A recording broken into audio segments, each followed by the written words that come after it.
Welcome, everyone. I'm sure people are rolling in, but thank you for coming and joining Women's Way for closing the Gender Wealth Gap Forum, Intersections of Intimate Partner Violence and Economic Security of Women.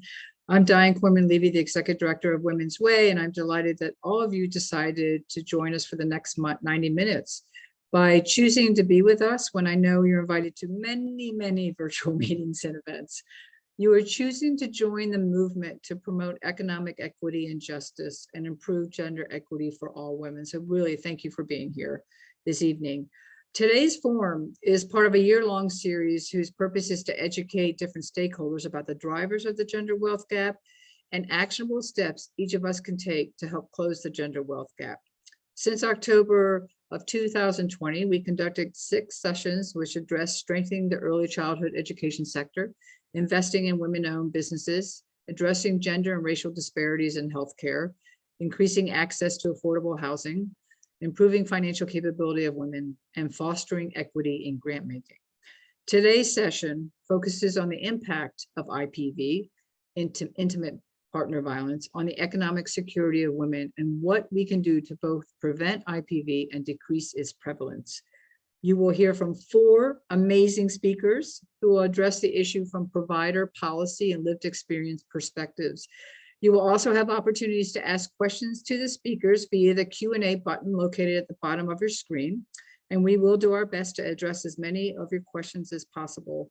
The chat will also be open, so please feel free to share your comments during the session.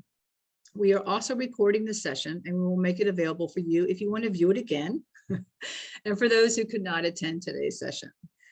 Before I introduce our amazing panelists and moderator, I am going to spend the next 10 minutes providing an overview of the economic state of women and children and why Women's Way is committing so many resources to closing the gender wealth gap. Let me get back here. So Women's Way has been around, unfortunately, for a long time because we're still trying to advance gender equity, but it's been the region's leading nonprofit organization dedicated to the advancement of women and girls in gender equity. It was the first umbrella funding federation in the United States specifically dedicated to women's issues. So before COVID, and I know we've been hearing a lot about the economic state of women, the economic state of women was not good before COVID. Nationally, women and children were 73% of the poor. Philadelphia had the highest poverty rate at just above 25% among 10 largest cities, and unfortunately, they still have the highest poverty rate. And the region's largest demographic group living in poverty were women ages 25 to 34. And we know when women are poor, children are poor. And so over 37% of children in Philadelphia were poor before COVID struck. And then the impact of COVID, and we've been hearing this, and we continue to hear this, that is actually not only just highlighted the economic state of women, the precarious economic state of women, but it's also worsened it. Nationally, over about 2.5 million women lost their jobs or dropped out of the workforce during COVID. Nearly 2 million remain unemployed. In April 2021, all job gains went to men. Workforce participation rates for women hit 30-year lows. Before the pandemic, women made up over 50% of the workforce, and now it's below 50%. Some of the driving factors is that women account for 74% of employment in high contact occupations, and they were hit really disproportionately hard by COVID. There's also a lack of childcare infrastructure or family-forward workplace policies. Many women were making decisions about the high cost of childcare and going to work. And so childcare, between the high cost of childcare and the lack of affordable childcare, a lot of women were not able to stay in the workplace. And lower paying jobs without benefits and paid family and medical leave are dominated by women. To be honest, some women were making more money on employment than actually working full time in their professions, because the professions dominated by women are so undervalued and underpaid in our country. And this came out in the middle of the pandemic, that if conditions for families do not improve, and if levels of maternal labor force participation and work hours experienced during the pandemic persist long-term, and they still are persisting, lost wages would amount to over $64 billion per year. So it has a huge economic impact, not just on the families and on the children communities, but on our national economy as well.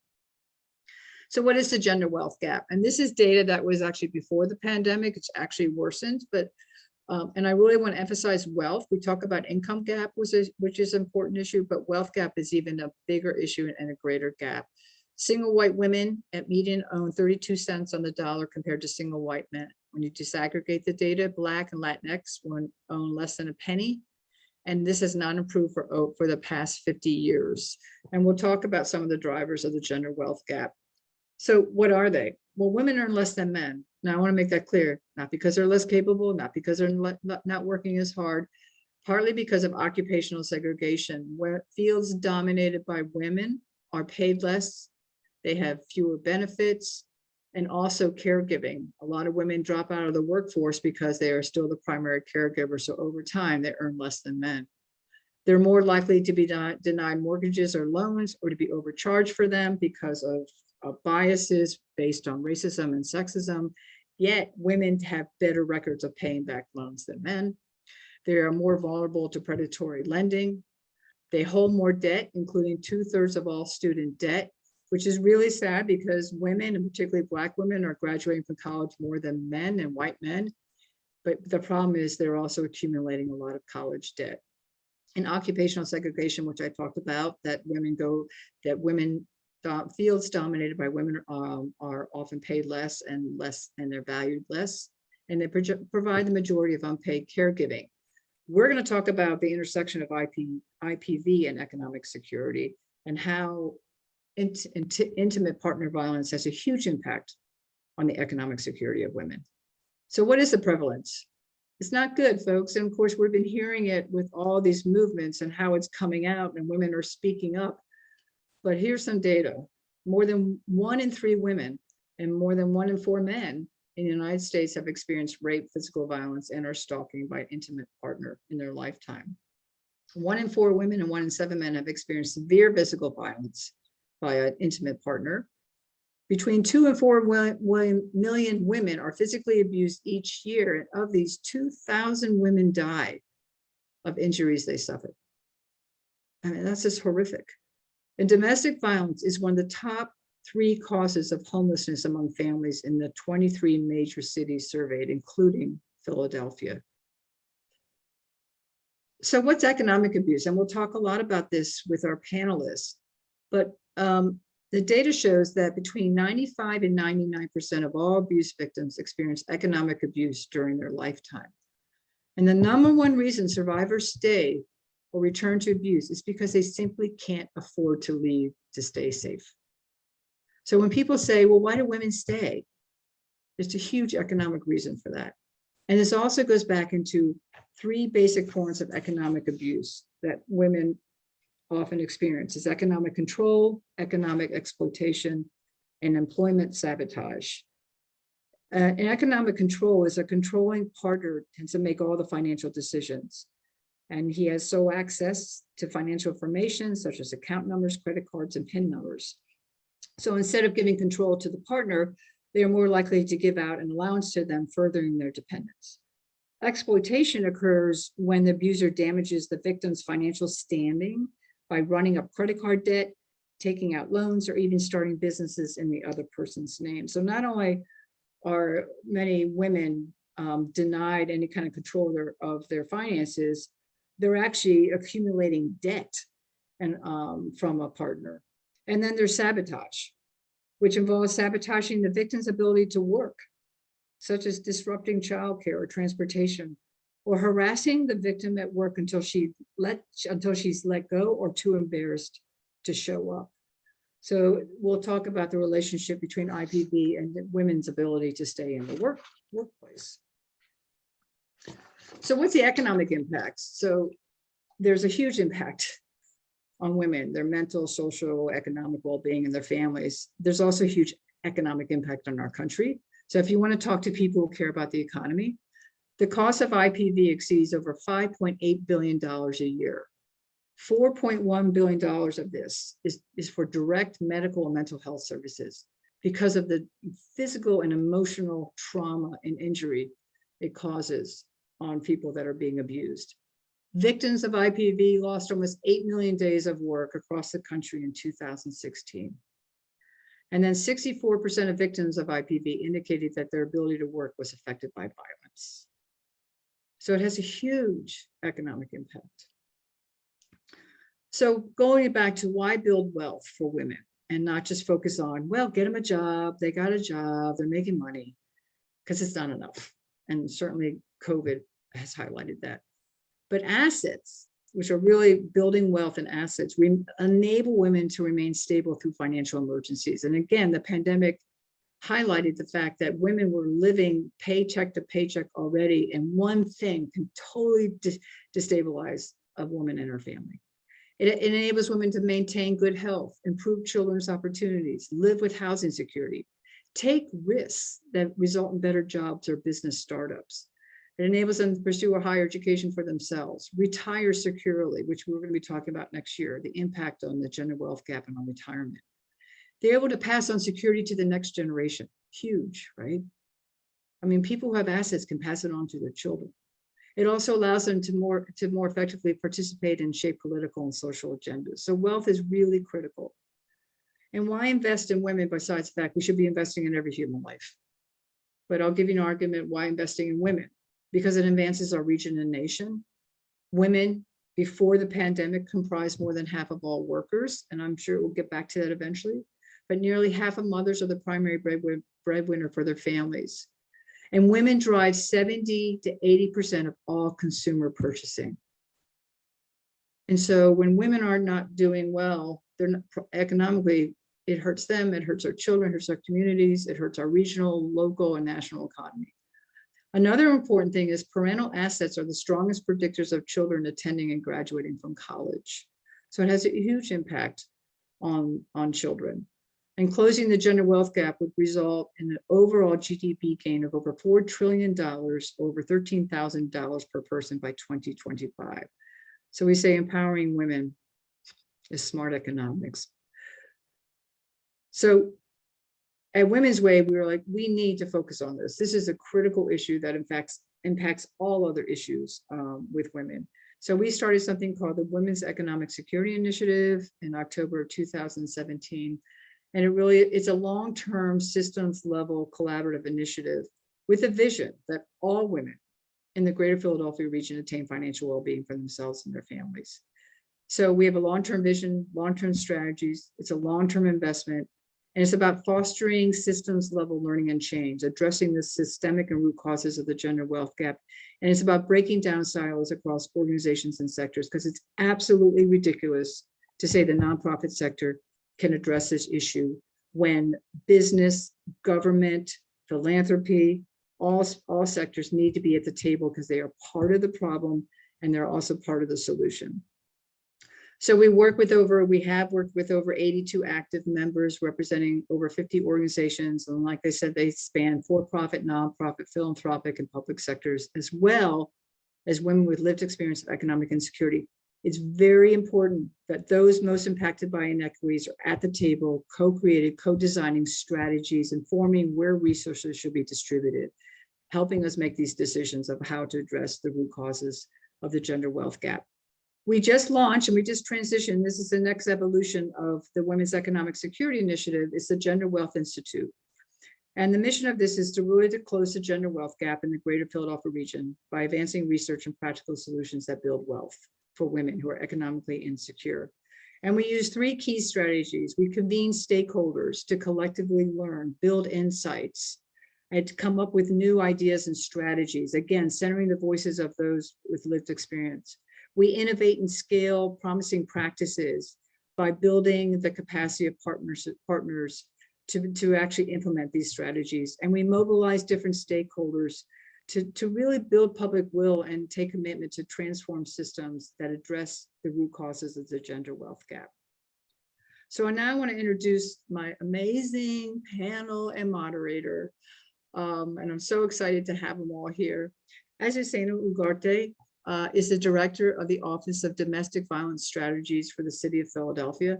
She has over 15 years experience working to implement education programs, creating systemic change, and advocating for policies that will improve survivors' lives. Recognized in the city as an expert in domestic violence, she is a passionate advocate for trauma-informed responses to survivors of gender-based violence as they interact with the city's health and human service agencies. Azucena has a PhD in human sexuality and a master in anthropology and education. So happy to have you here.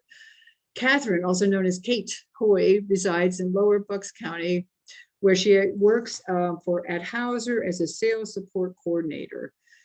It's in this area Kate really shines. Through previous work, she also worked in a family law firm specializing in trauma victims. She found her gift and really focuses on helping others as a way of healing. And it doesn't end with the two-legged kind either. Kate is actively fostering puppies and dogs pulled from high-skill shelters in the South. That's so great because I have two. I actually have two rescue dogs. Kate believes strongly in raising her son Logan in a way that will lead to him being an amazing human being actively engaged in politics and having aspirations of passing her own protection from abuse nationwide registry, similar to the Megan's Law registry, are what fuel her work towards social change. Kate sees no limits to where the future will take her. Thank you and welcome, Kate. Kelley Burnett. Kelley D. Burnett has been the owner and teacher of a child care facility for over 12 years. She has earned master's degrees in higher education from Drexel University and in early childhood education from Arcadia University. She also has a certification in infant and toddler mental health from Arcadia University. Kelley is an assembly member of the William Penn Pipeline, a leader and mentor in the Child Care Providers United Union, along with other early childhood organizations. She is a strong proponent for the advancement of child care providers and teachers. On behalf of these organizations, Kelley has spoken to the Philadelphia City Council and gone to Harrisburg to speak with the legislator about the plight of childcare in the state of Pennsylvania. She's extremely passionate about children, how they learn, and helping their families advocate for quality learning environments for their children. Kelley aspires to continue her public speaking, advocating for the field of early childhood and mentoring her peers. Kelley believes she has a story to tell and people need to hear it. Welcome, Kelley. And last but not least, Cindy Roelle for our panelist. Cindy Roelle Stern, welcome. Cindy Roelle Stern received her master's degree in public health from LaSalle University. Her career began at Lutheran Settlement House's bilingual domestic violence program in 2014 as a medical advocate and counselor.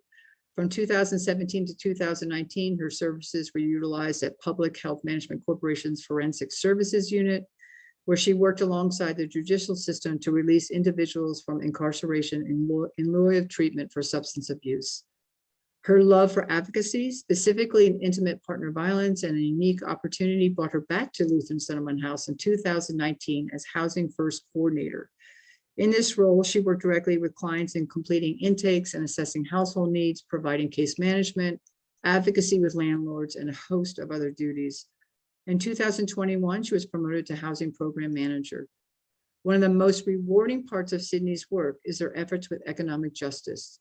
She leads Lutheran Settlement House's Economic Justice Group, where she coordinates with experts to cover a wide variety of financial topics and conversations. Welcome, Sydney.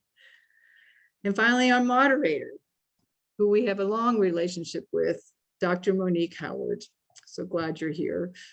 Dr. Monique Howard has been a public health practitioner with a focus on women's health for over 25 years. She has led a statewide female-specific AIDS service organization in New Jersey, a maternal and child health organization in Chester County, Pennsylvania, and the New Jersey Department of Women's Health, and most recently, WAR, Philadelphia's only rape crisis center, formerly known as Women Organized Against Rape.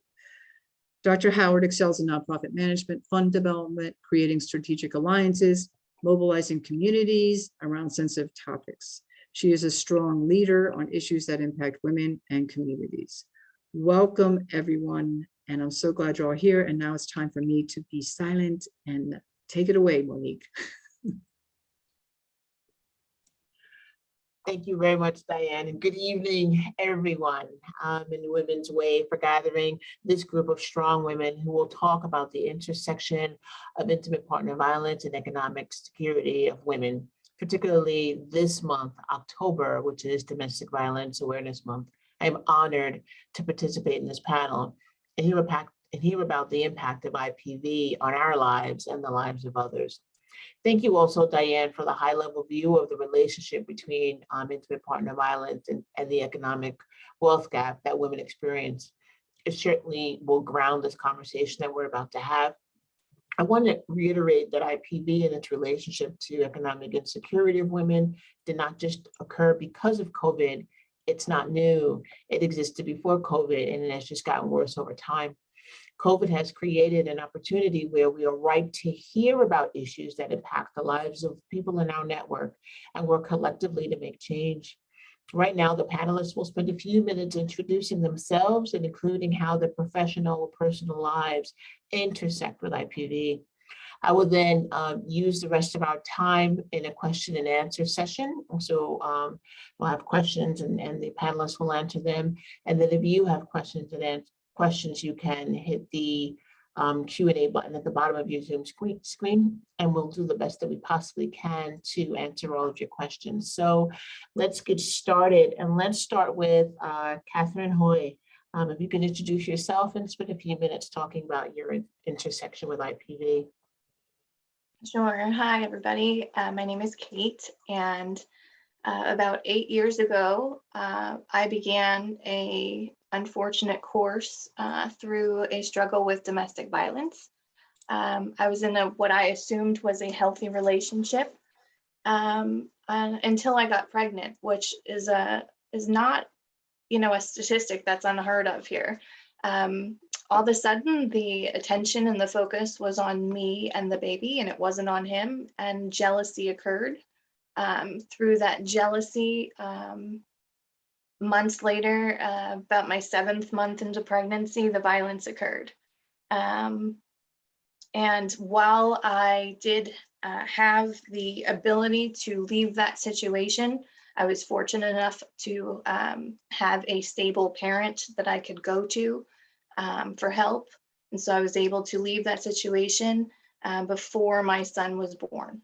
So luckily he was born in a trauma-free situation. But it took me a really long time to feel like I was living again. I felt like I was surviving and just existing for a very long time after the trauma occurred. And I felt traumatized over and over again, not just through, the events that occurred, but also through my dealings with the police and my dealings with the court system and my dealings with the PFA court, and then my dealings with child support and the use of court as a weapon, which, for women who are struggling financially, just frivolous suits constantly making you miss time from work, making you, it goes on. And I struggled for a very, very long time. And like I said, it wasn't just through what his actions were, it was the system. And if I hadn't had that support system of my parent, my mom, who just happened to also have experience with what I was dealing with, some domestic violence of her own from when I was a child, she really saved me. Without her, I'm not sure where I'd be, because there are not enough places for women who experience these things to go. Bucks County has one woman's shelter, just one. And they only have one nonprofit for domestic violence in Bucks County. So there's really not enough venues, avenues for places to go. I eventually healed, and through that, I became a paralegal at a family law firm, and I helped other people transition through the hardest times of their life. It really was healing for me in the way that I was able to use all of that past experience and then, tell other people, look, this is what's going to happen and you're going to be okay. 8 years now, and I'm finally back on my feet. I'm finally not eligible for any kind of assistance through the government. So through hard work and through taking advantage of the wonderful people out there, like A Woman's Place, like Woman's Way, like all the other nonprofits that are doing the majority of the work. That's where all my experience occurs. And that's, I've never thought I would be considered an expert in the subject, never wanted to be. but I'm glad to use what happened to me to help others and to pay it forward, because I have a lot of ideas. And I think that that's something that, you know, giving us a seat at the table, letting us speak and share our experiences, I think is one of the prime ways that we can stop this from happening. Thank you very much, Kate. Next up, Kelley, would you like to introduce yourself? Hi, everyone. I'm Kelley Burnett. I was actually introduced to IPV when I was 17 years old. I was a college student at the University of Pittsburgh, and that's where I met my husband. That's the first time that I was hit.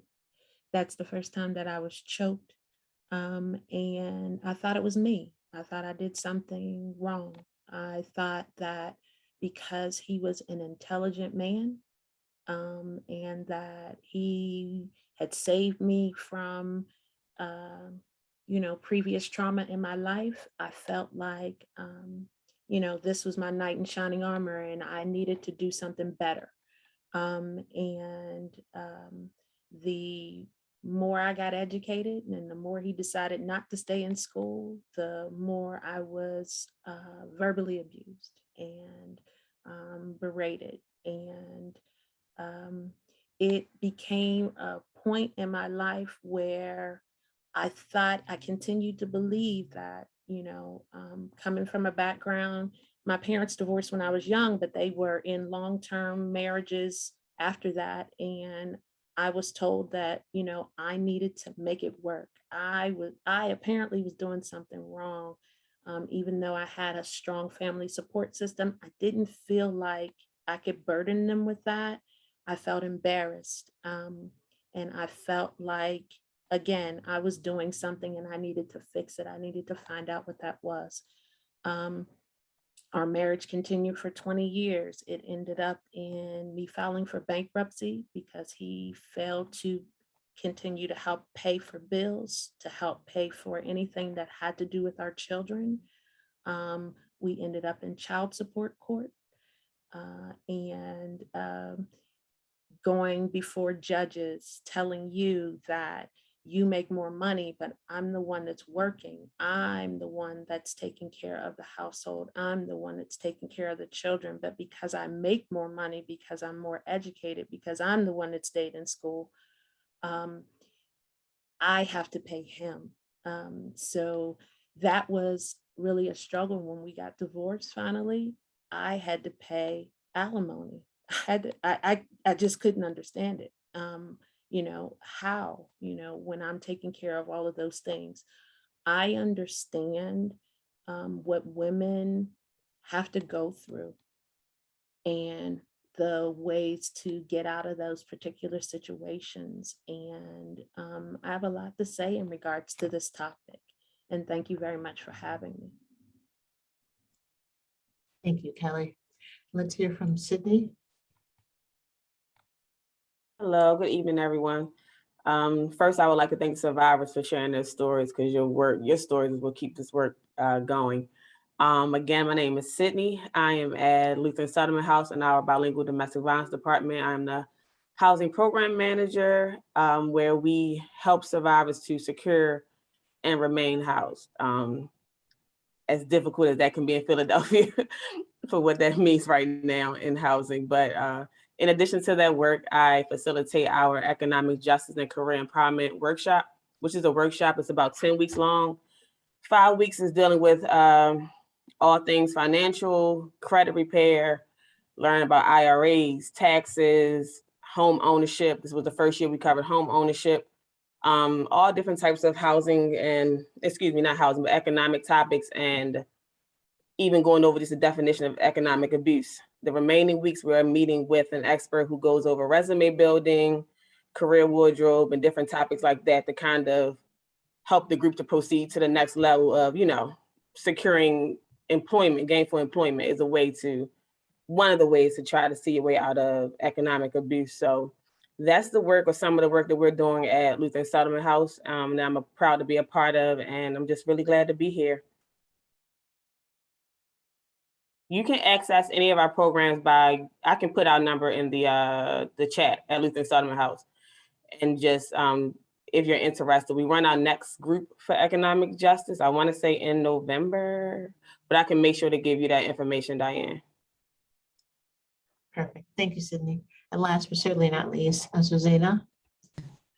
Thank you, Monique, and thank you for the invitation, and thank you to all the panelists and the way that we are sharing and talking about this very difficult topic. My name is Azucena Ugarte, and I am the director of the Office of Domestic Violence Strategies. It is a relatively new office. It's 5 years since it was created, and it is an office at the local government that sits with the health and human service agencies. I call it an office, but we are 2 full-time positions right now. So it's really a small office. We don't hold a budget. We don't provide direct services. We don't hold contracts with community-based organizations or service providers. But what we do, and that's the main reason why the office was created, is we work with the health and human service agencies, city agencies, to improve the way they respond to intimate partner violence and gender-based violence in general.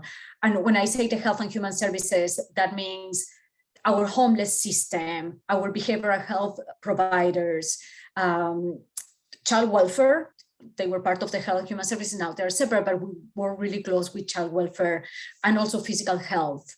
And the idea is to work with these departments so they can provide better support to survivors. They can understand what intimate partner violence actually is and all the barriers and what survivors need, and they can improve the way they respond. Okay, thank you very much, everyone. Let's dive into these questions. So this first question I'm aiming at Kate and Azucena, and you can choose who goes first, it doesn't matter. But the first question is, we know that IPV is a safety and a health issue. How is it an economic security issue for women?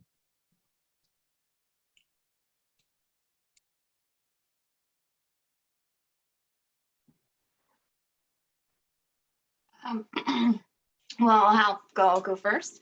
I think, it's an issue because women aren't in a position to leave. They're already in such a fragile state, and then on top of that is the weight of the world, which is not having the money to take care of yourself outside of the home, not being able to take care of your kids, not having the money for a down payment when you want to leave, maybe not having the credit necessary to leave. Roadblock after roadblock is put before you. And it seems like, the mountain is just this enormous thing, and you just have the boulder and you're trying to push it uphill, and constantly you're getting run over. And so I think that is a health issue in itself, because people that are constantly struggling have lower self-esteem. They're not as confident. They're not as, mentally stable as some of the, people that just don't have to deal with this. All of those things also impact their ability to go to work, the ability to find support. Oftentimes people just get sick of hearing about your drama, and they just assume that you bring these things on yourself. And somebody that you thought was a support system suddenly just disappears from your life. Trusting people to actually watch your child. I don't have trust for a lot of people. I don't let a lot of people near my child because of my own trust issues. And while I try not to put that on him, it's always there. It just seems like no matter what, there is just more roadblocks than there is anything else.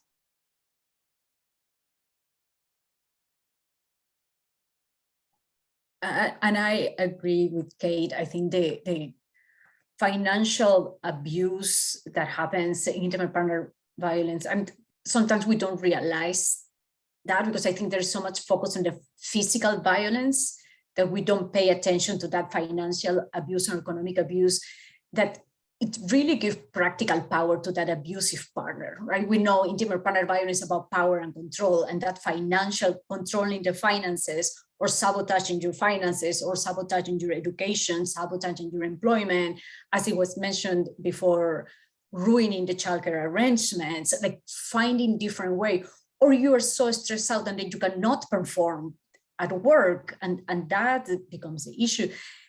It gives power to the abusive partner, and it puts like really huge, I think like Kate was saying, obstacles, barriers to be able to either leave or try to put safety measures in place if we don't have that finance support.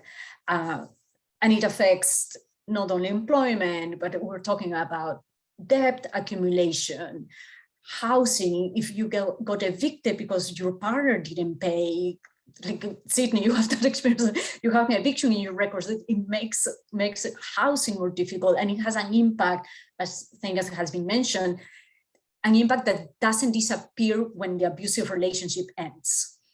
It's a baggage that stays with us, right? Thank you both very much.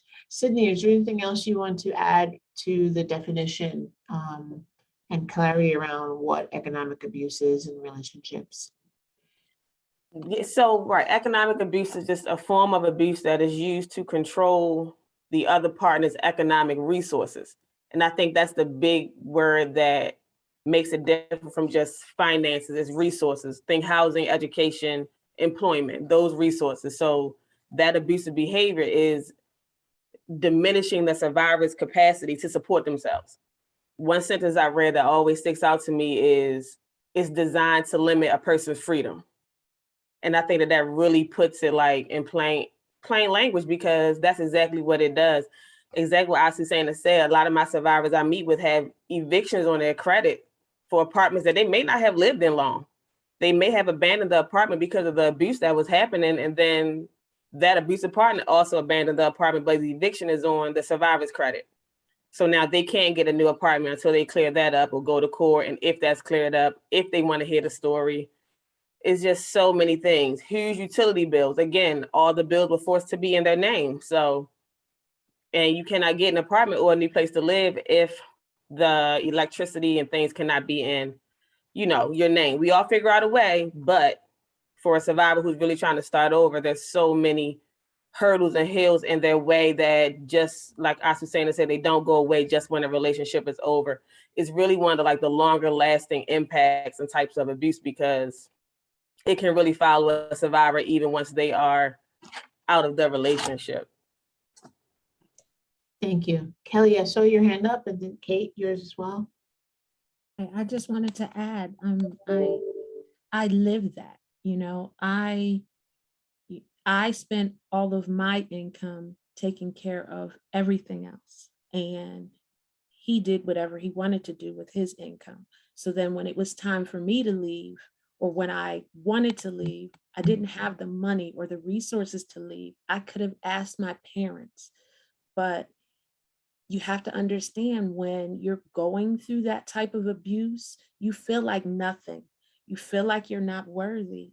And it's really difficult to ask someone to help you because you don't want the ridicule. I didn't want to hear from my parents that I needed to do something else, and there was a consequence.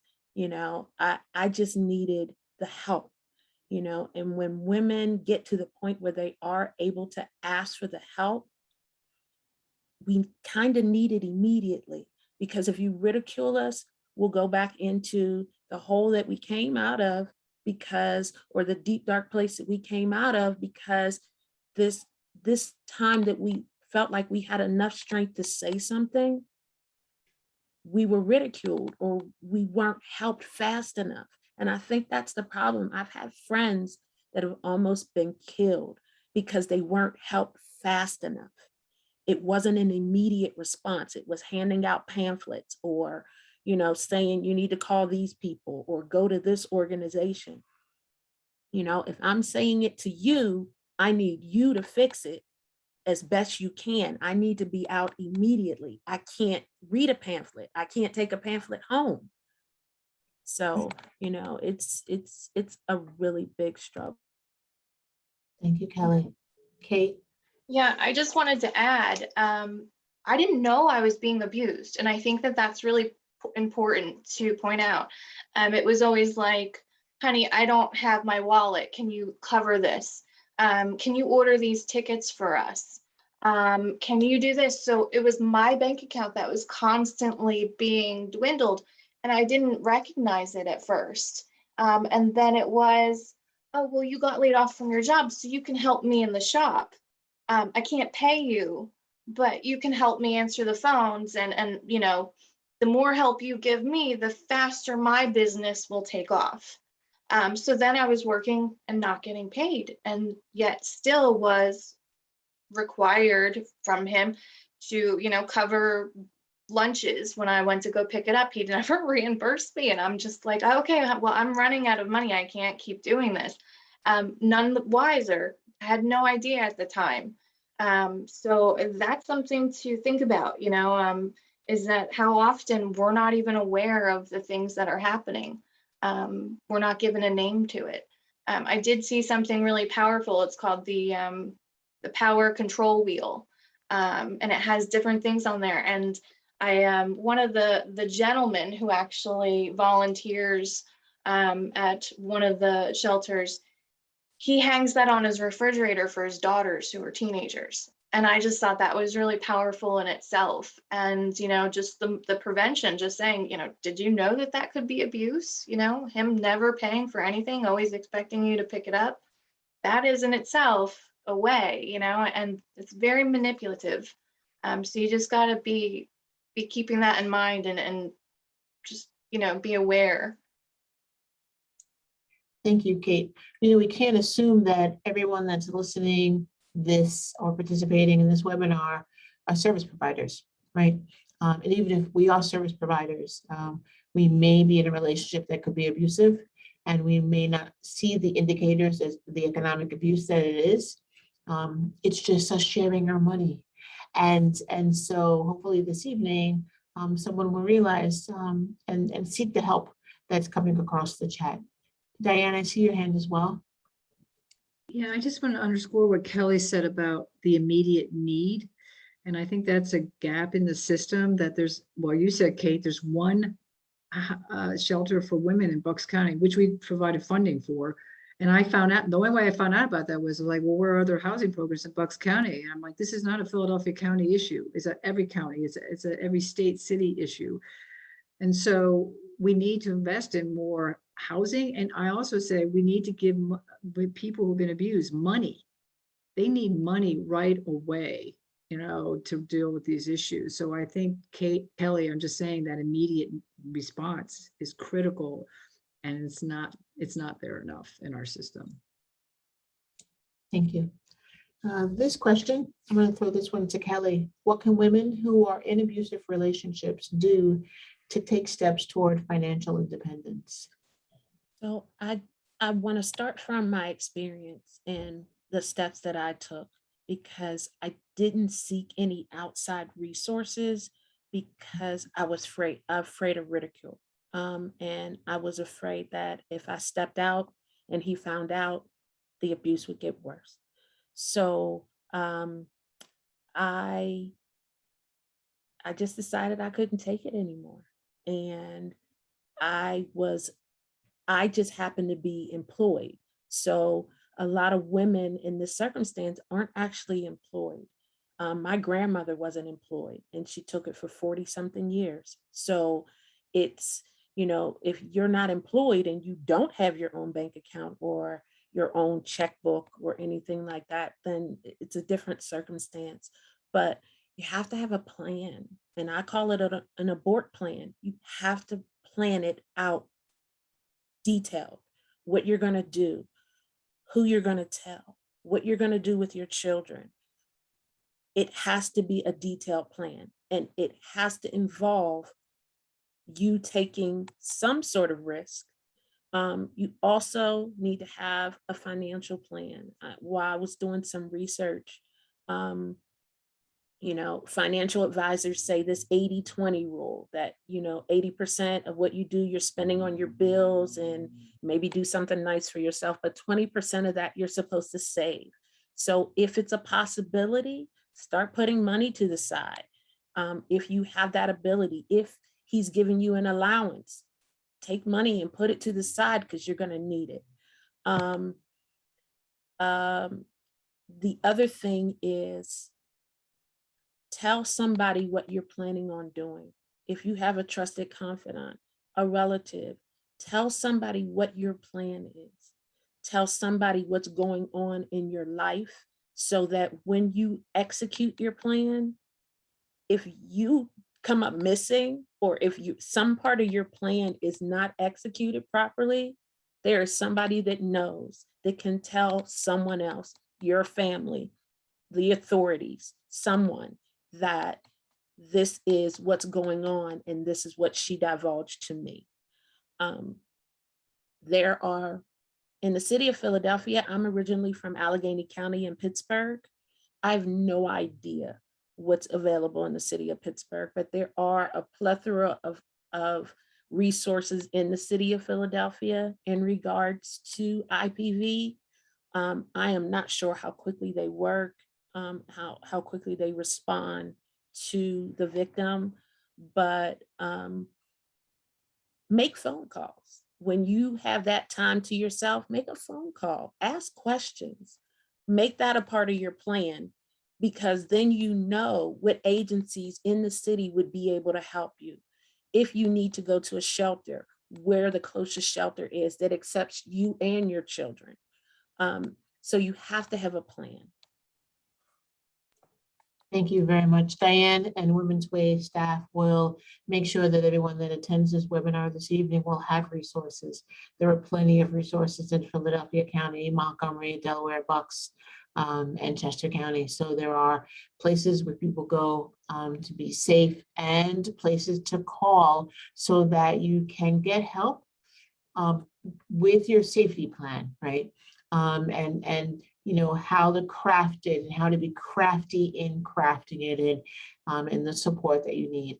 But in order to get that support, you have to tell somebody, right? And the one thing Kelley said is, you know, tell someone about the whole plan, but tell people about the plan, and you would be amazed how much support you may receive from letting people know pieces of the plan that you have. Kelley, I'm going to come back to you with the next question. How would improving the economic security of women and girls help prevent and decrease the prevalence of intimate partner violence?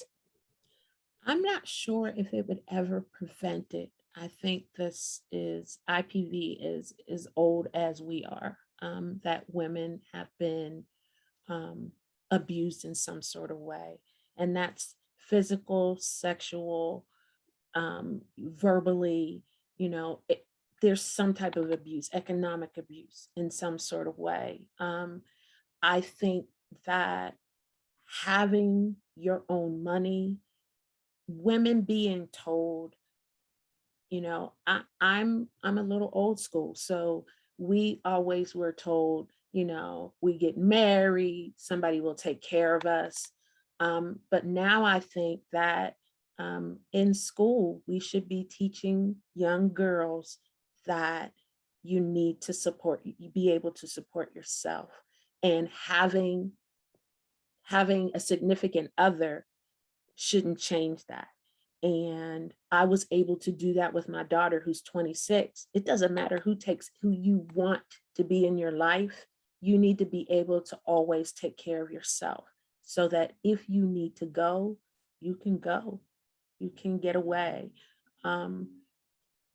So I think that would be really important to start teaching young girls that in school. I mean, when I was in school, we had home ec.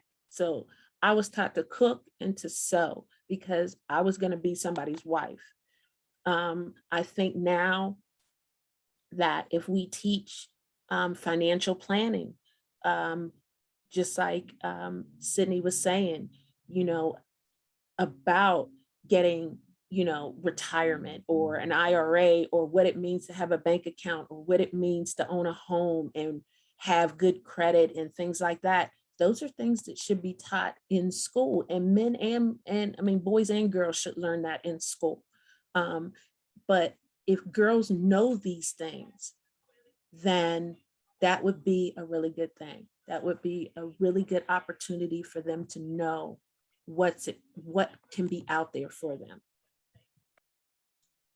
Thank you very much. Sydney, and then Kate. Yeah, I was also going to say, just teaching all teens and children just about proper behavior in a relationship and what abusive behaviors and all that stuff looks like teaching them both, like that this behavior, this is unacceptable, and that this isn't okay. It's not on the onus isn't on the survivor or the victim to fix it. It's on the community and on the person who chooses to abuse to fix their behavior. So I think that that's a big thing too, is teaching that stuff as early as we can, getting in there talking about relationships, because whether we want to hear it or not, they're in them, or they think they're in them. So they're acting like they're in them. So I think getting that behavior adjustment, having those conversations early, as well as just financial education starting really, really early in schools and at home, is a good way to just try to, yeah, the word prevent is kind of hard for me, but just as an intervention of the sort, just to get that out there. Thank you. Teaching about healthy relationships and the characteristics of healthy relationships, boundary setting, permission, consent. I remember a journalist asking me a question. He was writing a paper or a news article about a rape or a sexual assault that took place in Philadelphia. And his question was, what do we tell women about preventing rape? And he was looking for this really sensational, as I'm laughing at you, Azucena, this really sensational answer. I was going to give wonderful tips on how to prevent rape from the victim perspective, which is very victim blaming. And my response was, tell people don't rape people. Like, that's all I have. That's the 100% way, don't rape people. And of course, the response didn't get in the paper, right? Because it wasn't the sensational response they were looking for. I switched the onus and the responsibility of the assault and took it out of the victim hand and gave it to the perpetrator. So the prevention message is very important. Kate, you had to add something? Yeah, I agree. Especially with Sydney, we have to, I have a 7-year-old son, so it starts with me. He asks for consent before he gives somebody a high five, so he is on track to understand. But also, I want to say that I think we're getting there in the sense that more Black women are graduating from college than white men. So I feel like, in a sense, that's actually progress. And I think that's something that we should all take a minute and just reflect on, is that in future, this is going to, the more seats we get at the table, the more places that we can, the change is going to happen. And I think the young girls are going to see that, right? They're going to see our parents working hard. My son sees me, volunteering and doing this and speaking out against the things that have happened to me. And sticking up for others and trying to help others. And I feel like remembering that our children literally live through us and want to emulate us, it starts there. But especially, with the bringing up, we got to teach boys not to rape, right? We got to teach boys to keep their hands to themselves. We got to, that those golden rules we learned in kindergarten are more needed than ever as we enter adulthood and start those complicated relationships. Yeah. Thank you, Kate. Diane, you had something to add as well? Yeah, I wanted to just touch base about the how to behave. And I think a deep rooted thing is gender norms. And there's a lot of research on this.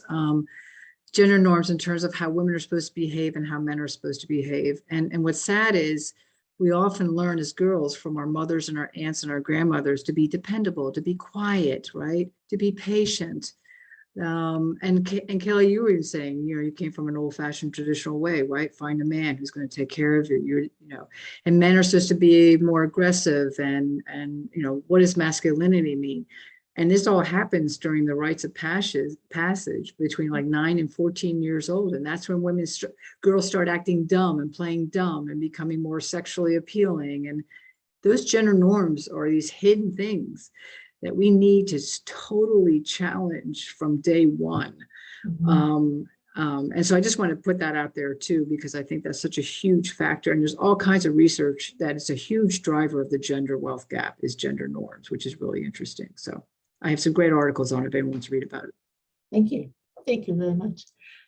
Kate, I'm going to give this question to you. The next one.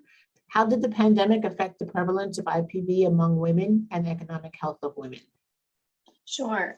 Yeah, I asked to answer this question because my work as a paralegal through the COVID gave me quite the insight.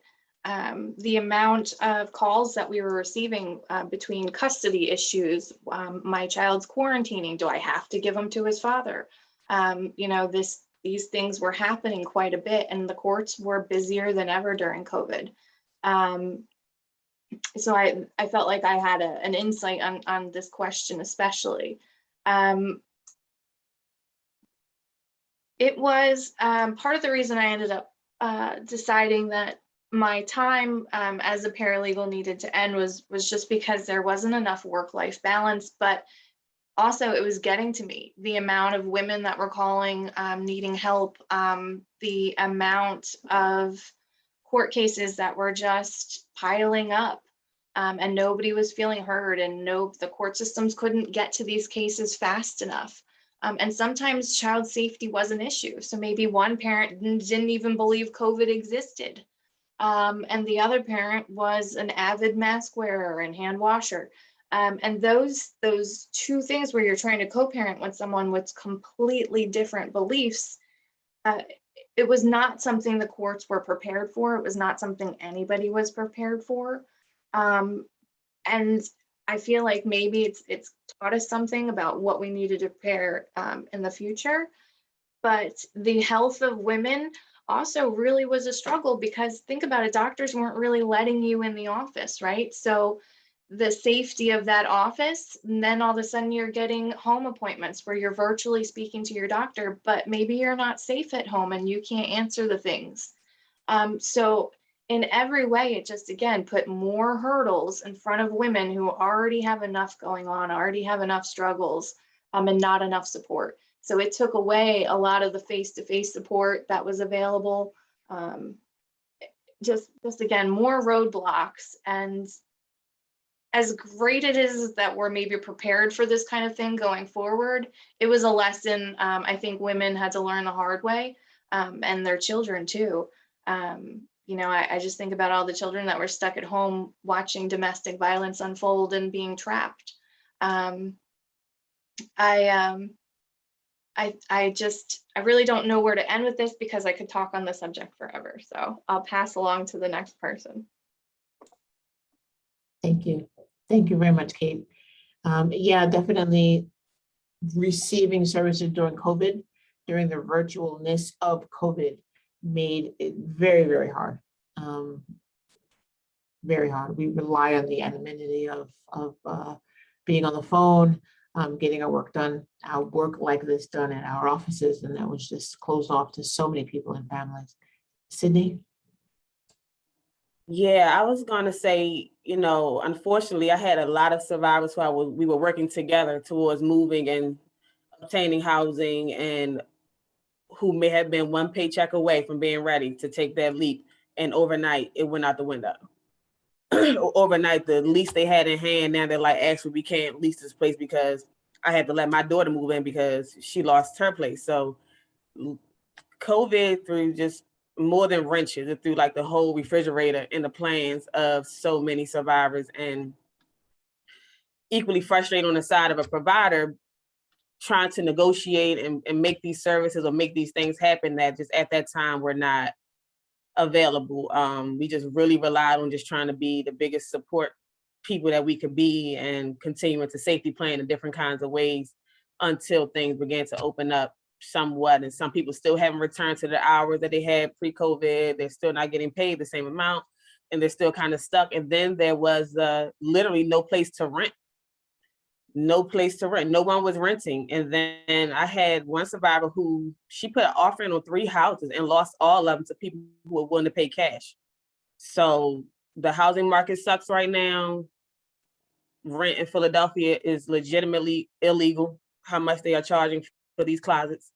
No shade to the closets, but I'm just saying, like, it makes no sense, you know? So these are the hurdles that people are facing in addition to surviving intimate partner violence every day.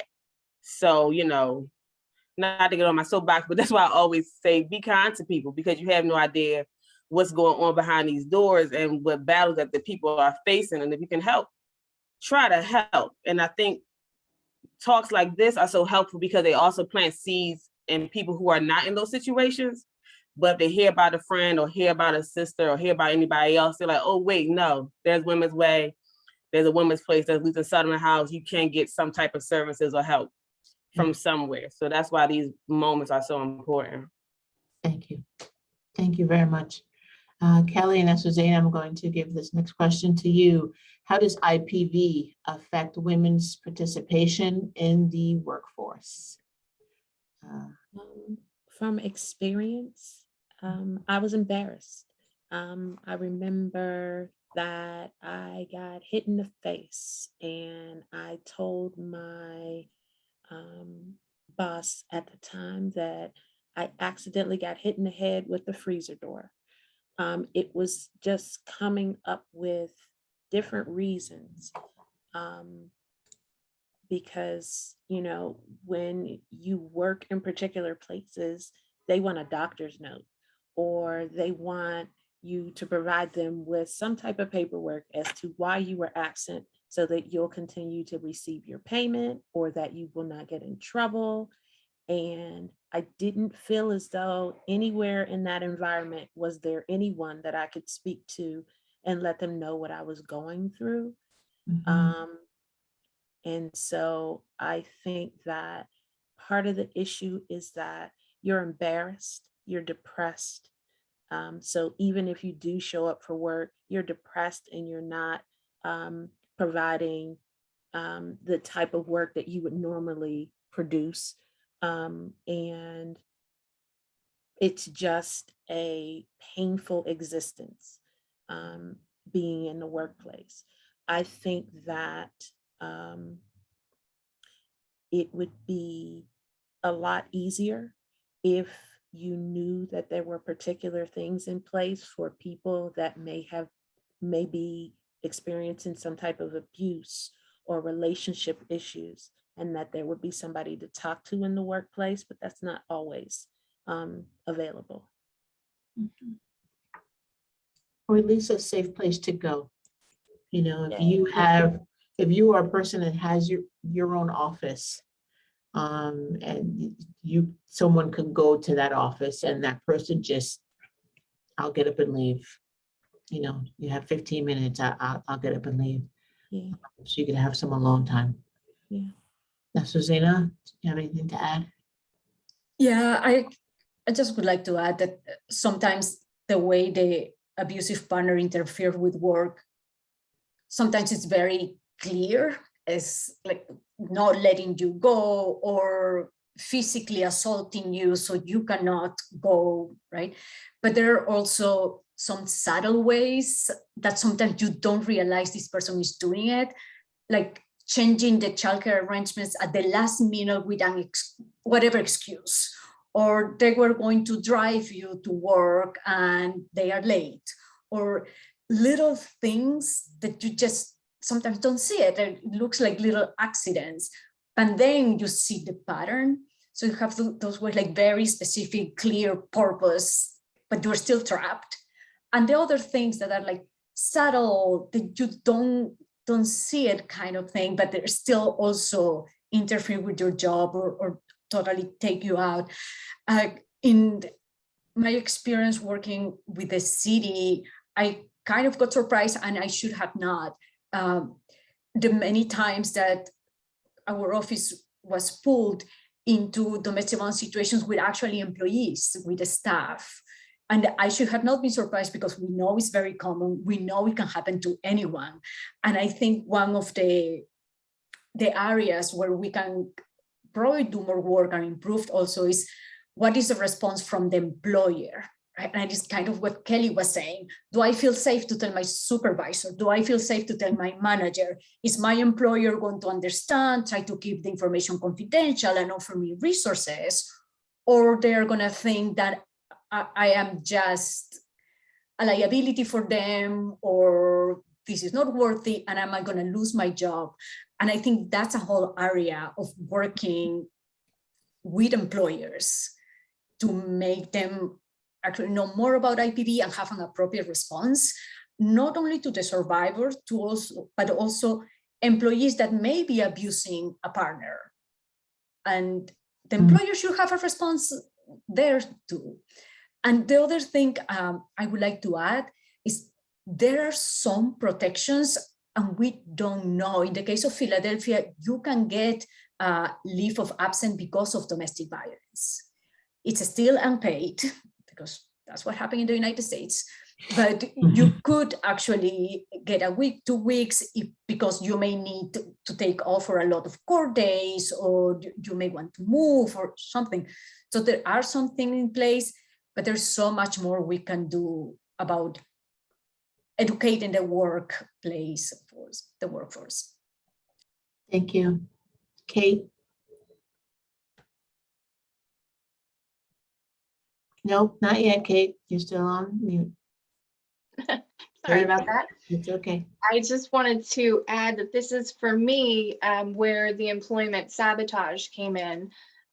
You know, calling in threats to my work, calling HR and telling them obscene things about me, threatening to drive his vehicle through my workplace, which then resulted in police activity. So everybody was then aware, which of course is embarrassing. But it is just one of those things that I think employers should also have some more training in, you know, and especially I wanted to say, in my case, my abuser not only targeted me, but he had targeted some of my family members. So he reached out to their companies and tried to sabotage their jobs. So he really did just go all out and try, you know, to take any leg he could from the chair and just knock us out, all of us. And so you just can't have you can't have any expectations on what they're willing to do. And that's a scary, scary place to live, to know that you're uncertain and to go to work and not know what's going to happen there. Trying to explain that to your employer, it's never an easy conversation. And, you know, for all the women that have had to have that conversation with their employers, you know, I understand. Thank you. Kelley?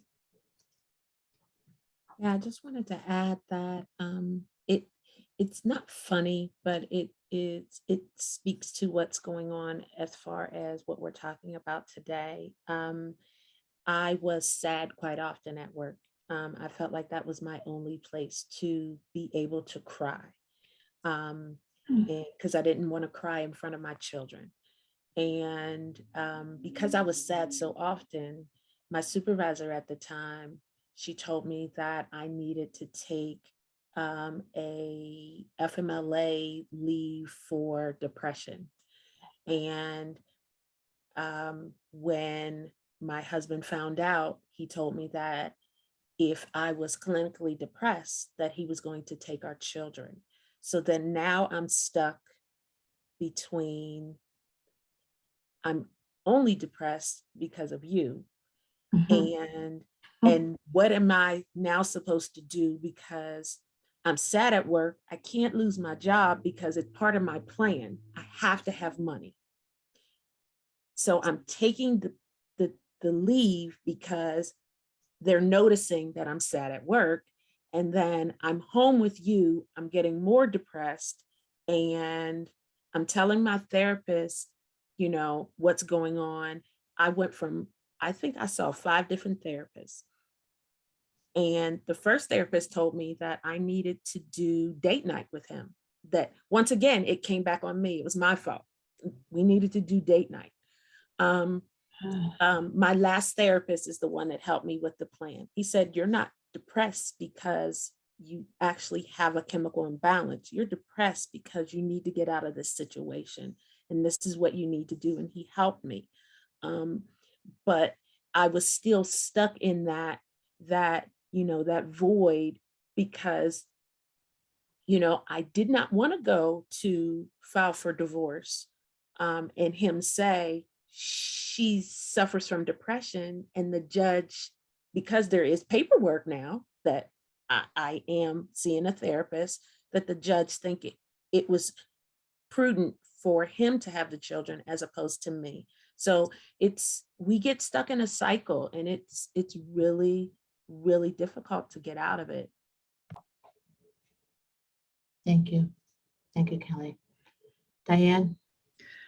Yeah, just real quickly, there was a in the chat box by Phoebe Jones, who's one of our partners, and she says oftentimes women also stay because they will often lose their children if they to the foster care system, if they report abuse.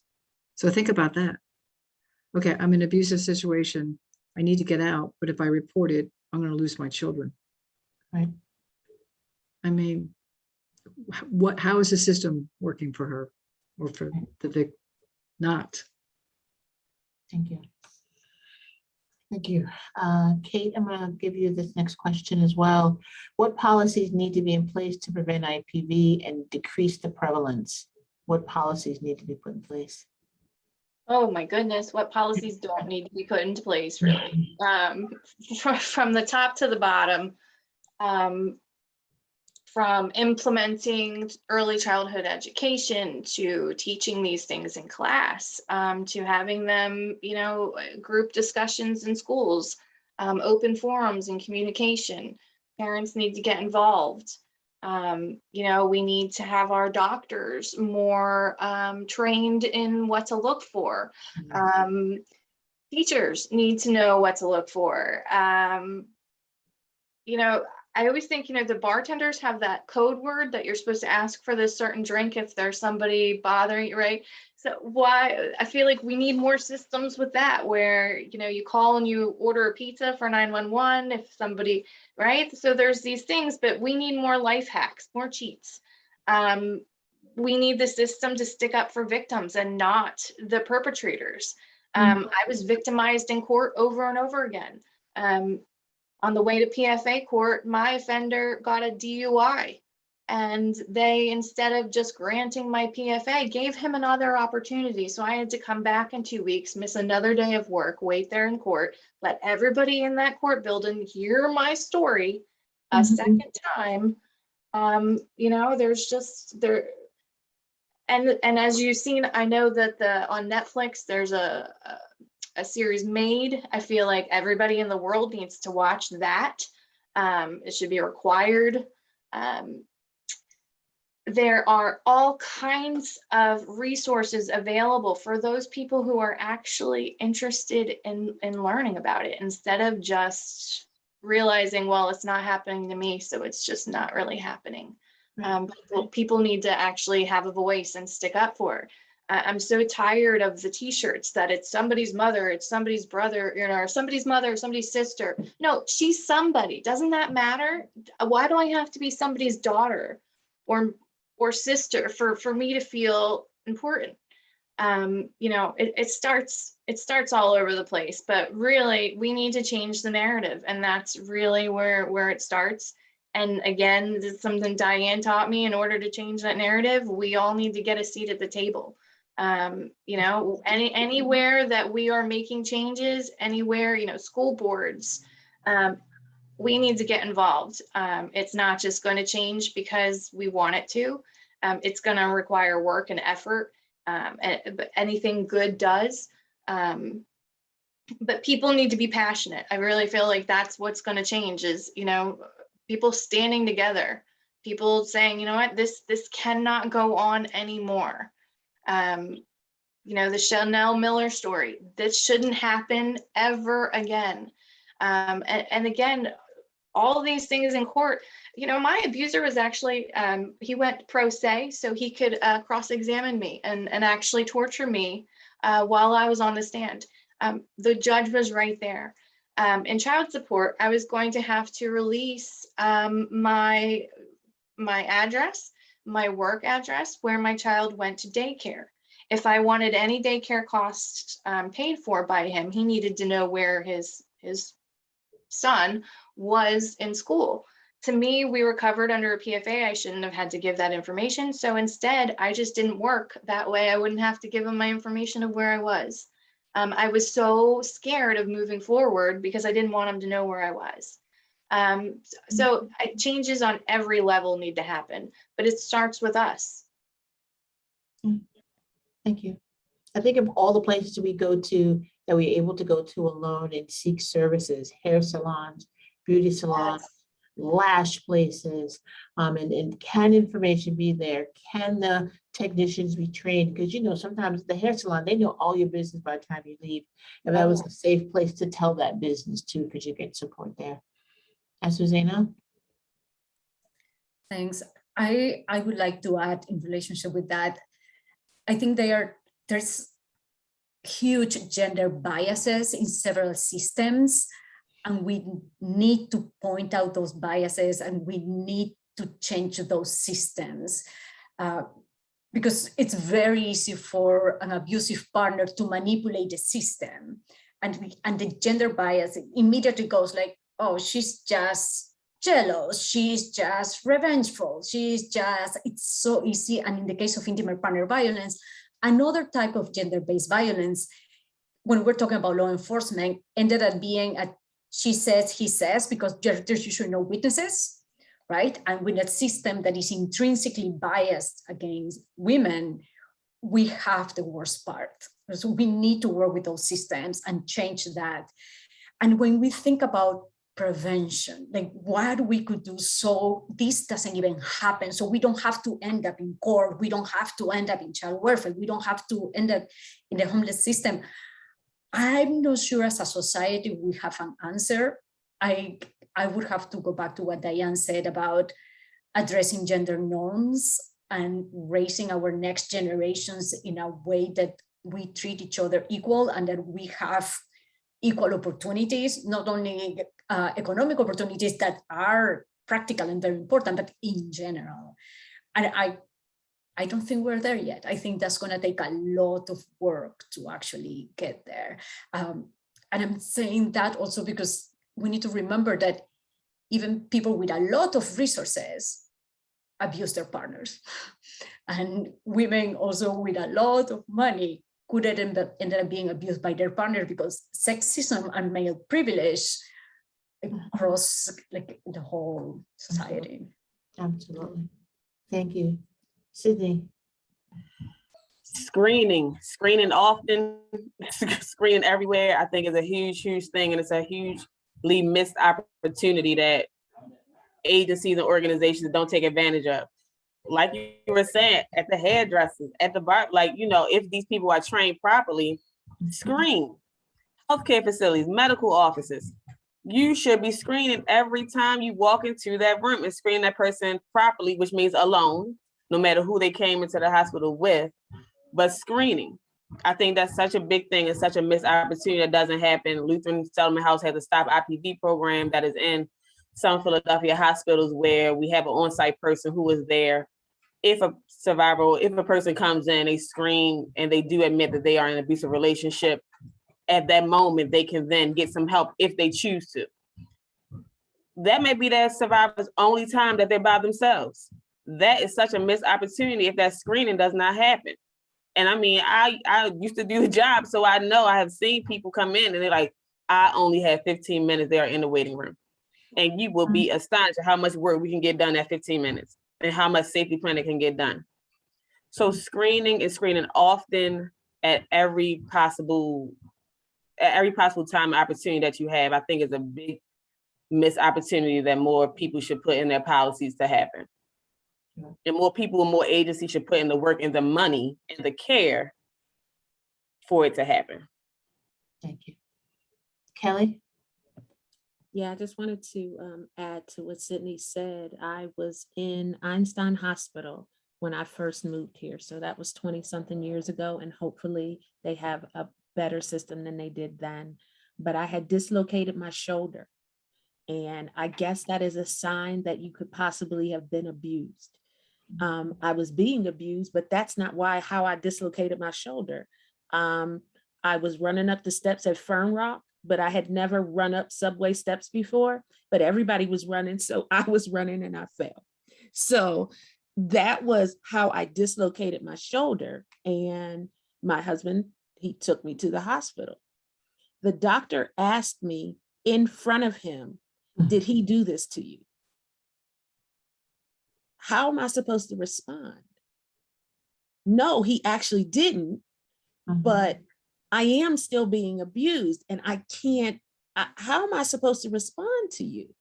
You know, you're about to see the bruises that are possibly on my body, but he's standing right there. I can't really respond to you. So, you know, just like Cindy said, and I did write that was one of my questions. I did write that, you know, they should no longer be able to be in the room with you. You should be by yourself and you should do the screening by yourself. Well, we are in Einstein Hospital now, so hopefully, and besides screening, our IPV specialists are also educating and training the hospital staff to properly do the job, to properly screen. And I'm sorry that happened to you. Thank you. And there's a skill to running up the subway stairs. So I want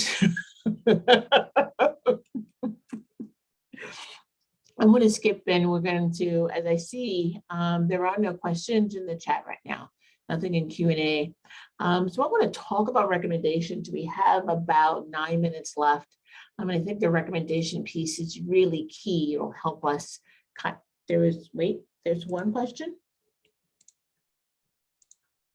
There is one question. Thank you very much. I want to know how immigrant refugee women who are facing DV can get help.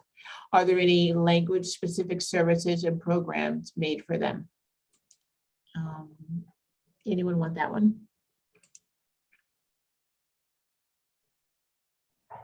So we can utilize Language Line, and we actually have an immigration specialist at Lutheran Settlement House who specifically work with immigration populations. But if there's ever a language barrier, we can always use Language Line as a resource so we can communicate with that survivor in their language. Immigration population is a big population that we work with.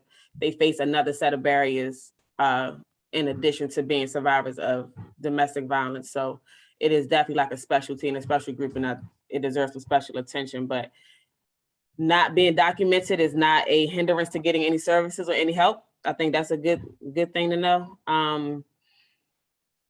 Yeah, I think I answered it somewhat. Thank you. Azucena and then Kelley. Yeah, I wanted to add to what Sydney said. There's some immigrant serving organizations like Nationality Service Centers and CMAC that also have been trained in how to respond to intimate partner violence and have close relationship with the domestic violence organizations. So there's also that specific resource, and HIAS Pennsylvania provides legal services also specifically to immigrant survivors of intimate partner violence, sexual violence, and trafficking. Thank you. Kelley? Yeah, I just wanted to add to what Sydney was saying, Language Line, because I'm a child care provider. When we have parents or families that come in that are immigrants or English language learners, we do use the Language Line, and we are supposed to support them in any way, shape, or form. We may have to let them stay in our facility until the help actually gets to us, because we can lock the door and not let the abuser in. So that is something that, you know, that some of us are trained to do. Thank you. Diane? Yeah, we were talking to some immigrant serving organizations, and another factor that plays into women who are being abused is if they report it, their partner will probably be deported. And often they have the funds, they would just lose all that support, even though it's bad support, but it's like, this is where to leave, they need immediate support with housing and money, because now their partners, and even them, could be deported. So they often don't report domestic violence. So this is, like I said, it's a complicated issue, but I'm glad to hear, Sydney, that there are some language, like, because language is a huge barrier for a lot of immigrants. And so, like I said, we will be sharing all this information after the session, all these resources by email and on our website. Thank you. There's another question in the QA, and we may not have that answer right now, but if we can provide that with the resources, that would be great. The question is, I'm curious about any data you may have on the wealth gap, pay gap for trans women and the intersection of IPV, DV, or also LGBTQ community in general. So that's a big one. Do we have data right now? Is that something we can promise to get out with our resources?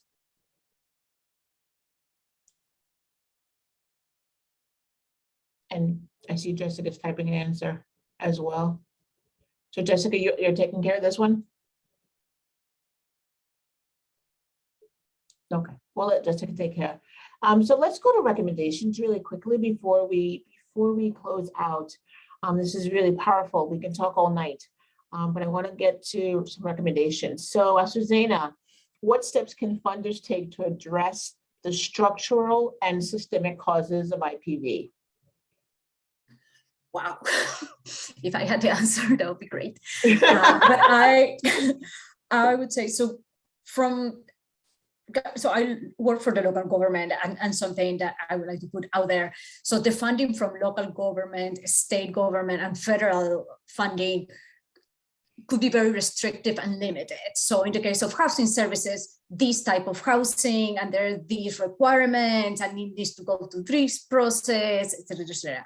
So there are resources, but I think that's where maybe private funding and philanthropy can come and have all those flexible monies or flexible funds that could actually be immediate to a survivor that needs something to pay the rent right there, or to move out here, or to buy food that day. And that it's also connected, for example, with if the survivor is an immigrant and doesn't have documents but works under the table, it's hard to do the housing that comes from the federal government, because you may need pay stubs, you need things like that. But the private funding can help with that. So I think if we have, the more options we have, the more flexible options we have, the better. And I think different funders may have different roles in able to provide those opportunities. And I think funding that can go directly to survivors would be great. And funding that can go to organizations that they can use in a way that maybe federal funds wouldn't allow, or specific grants from the state wouldn't allow. Like I remember when I was working, I worked for 11 years at one of the domestic violence nonprofit organizations. It was very difficult to get training for us because our funding wouldn't pay for that. So flexible funding for leadership training, for conference, for training for the staff, professional development, and then direct funding for clients for immediate use. I think that's something that keeps coming and coming today. So that would be great. I think from city government, besides the whole thing about we need to know how to screen, we need to know how to respond, like our staff need to know. Our contracts with providers should include training about IPV and standards about how to respond. But I also think that we need to have a gender approach of how we make policies and how we establish services. We need to understand that it's different for women because of gender-based violence, because we more likely going to end up taking care of the children, because of the wealth gap that we are going to face again and again and again. We need to incorporate that into all that we do. And Susanna, you answered a lot in that one question with the start of, I don't know the answer. And so, and so I just have ideas. Yes. That's all. it speaks very clearly to policymakers and people that make policy and making sure that they're fair and equitable, and that gender is addressed and the gender disparity is addressed in our policies, and ensuring that nonprofit leaders understand what's going on with staff and make monies available to victims and survivors of IPV, right? And make it easier. You know, so that's what I heard. Making it easier. So cutting out the red tape, even though city government may have some red tape, right? But allowing funding for the organizations around training and opportunities so that the organizations that they fund can make it easier for the people that they provide services for. What about citizens, Kate? What can citizens do? Well, I think In 30 citizens. seconds. Yeah, I think citizens really, it starts with us. We're the ones that need to yell louder. We're the ones that need to change the narrative and imply, let these people know that these women, they don't want a hand out, they want a hand up. And that's what we need to give them. Our funders, our policymakers, everybody just needs to just concentrate on the person itself and what they need, right? How can we make them the most successful going forward? And not just them, but their children as well. You know, my situation wouldn't have happened if I had access to the police database with my abuser. He had done this before. He had previously done this with another woman. If I had access to find that out with a database for, you know, PFAs, something like that, I wouldn't be in this situation either. So I think there's a lot of room for improvement on all kinds of, on every spectrum, but it starts with us. Nothing's going to change if we don't demand it. Thank you. This was a heady one. This was hard, right? This is hard and heart. So while Diane is taking us home and giving us a few closing comments, I want us to breathe. Slow and long, and close your eyes and listen. If eyes closed is okay, and if it's not, then that's fine too. But this was a really hard one. Thank you so much to the panelists for sharing your story, for sharing your truth and your experiences. Thank you so much for the participants who, as I see, hung in there with us. And I apologize for going over, but it's sometimes it's okay. And so thank you for the participant for being here, for asking questions, and for the chat room being lit up with all kinds of resources to provide the support, right? Other things that citizens can do is have support and have it at the ready. And Diane, we are ready for you. Thank you, Dr. Monique Howard, for moderating such an important and engaging discussion. You were awesome. And the panelists, thank you for your expertise, your honesty, your courage, your vulnerability, your commitment to this pervasive issue. For those who are experiencing this, you are not alone. You are not alone. And so listen to what all of them said. It starts with us. You are not alone. Yell louder. Listen to us. Ask for help. Seek help. There is help. And for funders, put money into these organizations and put money in the hands of those who are victims of abuse. They need it now. Don't wait. And so we're going to put all these resources, we're going to send them all to you. They're attended, but we're also going to put it on our website at womensway.org. I want to remind you that we did record this. This recording will be available for you to watch and share with anyone you want. They will be on our website probably within the next few days. I also want to let you know that we have our annual book prize coming up, and the winner of this year was Chanel Miller for her memoir, Know My Name. That's going to be on October 27th from 5:30 to 6:30. So this conversation is going to continue. And just continue to speak up. If you see it happening in the workplace, don't be a bystander, be an upstander. Speak out when you see any form of harassment or harm of violence. So thank you all again. Thank you for attending. This is not the end. This is a work that we've been committed to for years, and we're going to continue to commit to decrease this this horrific problem in our society. So please be well, take some deep breaths, enjoy the rest of your evening, and hopefully we'll see you again in one of our events. And thank you all again. You were awesome. Good night. Good night. Thank you. Everyone, good night. Good night.